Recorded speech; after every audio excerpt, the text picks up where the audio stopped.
యదా యదా హి ధర్మస్య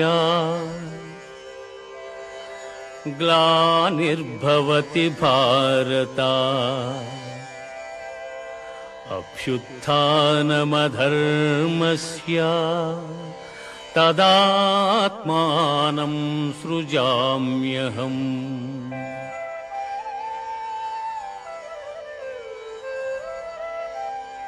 పరిత్రాణాయ సాధూనాం వినాశాయ చ దుష్కృతాం ధర్మ సంస్థాపనార్థాయ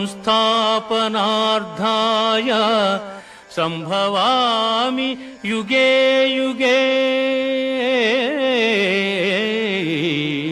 సంభవామి యుగే యుగే. ఏ కాలమున ధర్మమునకు హాని కలుగును, అధర్మము వృద్ధి నొందును, ఆయా సమయముల యందు శిష్ట రక్షణ, దుష్ట శిక్షణ, ధర్మ సంరక్షణముల కొరకు ప్రతి యుగమున అవతారము దాల్చుచున్నాను.